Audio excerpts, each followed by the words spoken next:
McBee Dynasty's Jesse breaks down who runs farm after dad Steve McBee's FBI investigation scandal. Jesse McBee detailed how he and brothers Stephen McBee Jr. and Cole McBee are running their family farm while awaiting their dad Stephen McBee Sr.'s sentencing following his FBI investigation. "We're still learning day by day kind of how it's all going to play out in our different roles," Jesse exclusively told Us Weekly on Wednesday, August 27th, of the family's plans for McBee Farm and Cattle Company amid Steve's legal problems. "I'd say we've kind of settled into what we're going to do." The McBee Dynasty.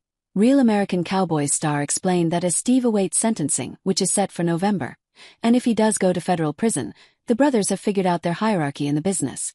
"Stephen has definitely been taking a more of the CEO role, kind of leading the charge," Jesse told us, noting that Stephen will also be taking over the meat company side of their business. He added that Cole stepped up on the farm and is really running more of the farm side, and he has remained the head of construction and is running the stuff down in the city while trying to help out during our busy seasons up here at the farm. Jesse, who is the second oldest son, didn't say how their youngest sibling Braden McBee was involved, but he does work on the farm.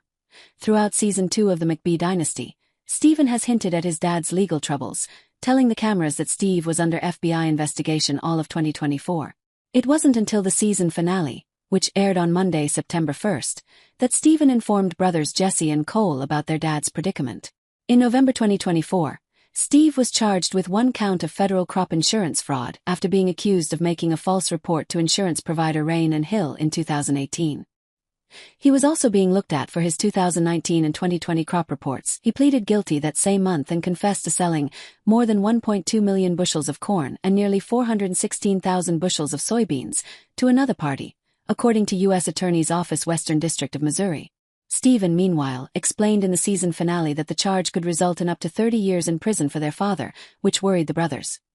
"This is the biggest hurdle we've ever faced in our lives," Stephen told his siblings on the episode, which was filmed just weeks before Steve pleaded guilty for his involvement in a multimillion-dollar fraud scam. "We're going to be in the trenches together." Jesse, for his part, told us on Wednesday that they have daily conversations with the father about the investigation and what the game plan is and how we're going to move forward. Steve's sentencing in his case is set for November, and in the interim, his sons have taken over running the day-to-day on their Missouri farm. "We're still trying to figure out our roles, and I'm sure they'll change just like everything. We'll have to kind of compromise and figure out what works best for everybody," Jesse told us. "I wouldn't say there's an exact science to it. We're just figuring it out day by day," he concluded. "At the end of the day, we're still family, and we support each other no matter what. And that's kind of how we've always been, how we always will be."